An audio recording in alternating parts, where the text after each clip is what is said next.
about 30 miles out, but from the air you can see a tower of smoke coming out of Sterling. A fire that started just this afternoon is now taking off. Within hours, what started as a small 5-acre fire ballooned to more than 600 acres. The Card Street fire is threatening hundreds of homes near the Kenai River. The Division of Forestry says so far it's destroyed 6 structures. See that black smoke right off to the edge of us? That usually means something other than trees are burning.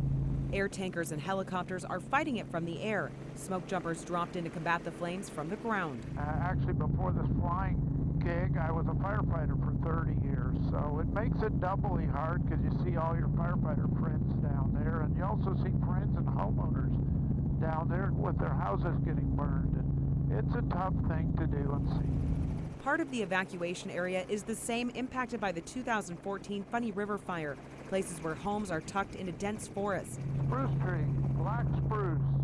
A lot of dead ones in there, look just like Oh, geez, it's just Beetle Kill City down here. We're on the ground in Sterling now, where the Kenai Keys and the Feuding Lane areas are under a voluntary evacuation order, and troopers are stationed here to make sure no one gets in. That means if people came and they didn't have any of their stuff, they're out of luck. Right now, people are only being let out. A police officer came by and said that they were suggesting an evacuation.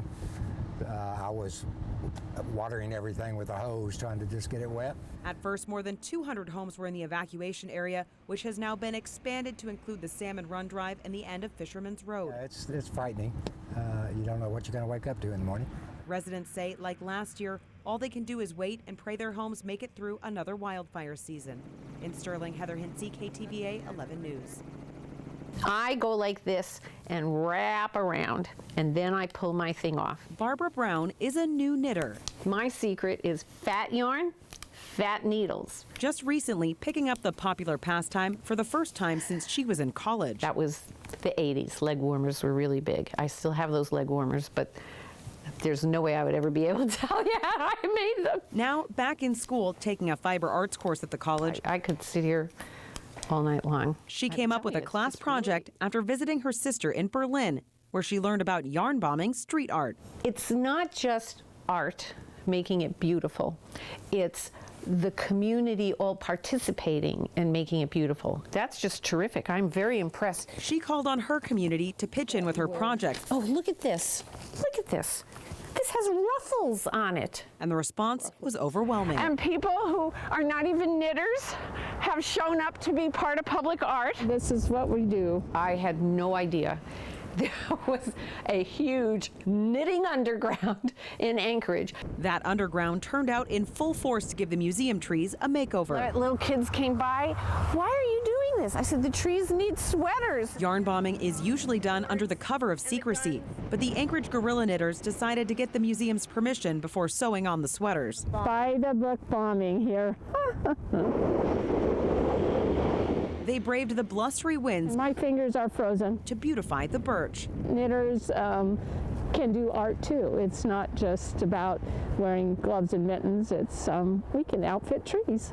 It's looking good. Barbara can barely contain her excitement as the colorful creations come to life. I'm elated. I'm just elated. It's so pretty. It's street art with a sense of purpose, not only brightening up the dark winter days. Is that one you did? But also bringing this tight-knit community even closer. Heather Hinsey, KTVA 11 News. It's been a while that I've looked at these, and we flew over the Grand Canyon. Lori Huckabee remembers the last trip she took with her husband, Bruce Heck, a family vacation around California and Oregon before they were married. Yeah, he asked me to marry him on this trip.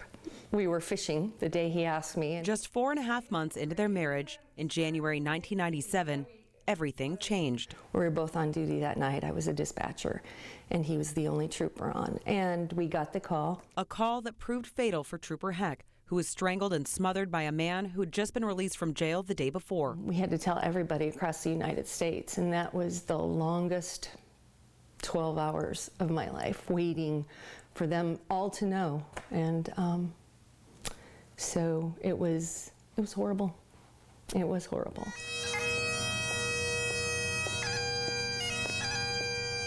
She and hundreds of family members and law enforcement officers come together every year during Alaska's Police Memorial Week. They honor the fallen, a list that continues to grow. Sergeant Patrick Scott Johnson, Alaska State Troopers, May 1st, 2014. Trooper Gabriel Rich, Alaska State Troopers, May 1st, 2014. His calling was for the good of others. Trooper Tage Toll died in a helicopter crash in 2013. His wife Nikki gave this year's keynote address. My hope is that we not only keep the commitment to remembering them, but that we honor them with our own lives being well lived by serving one another. Lori hopes services like this remind people officers put their lives on the line every day. They have loved ones that all hope they come home that night. After they put that badge on and do their job, they just pray they come home. Those who don't will never be forgotten. Heather Hinsey, KTVA 11 News.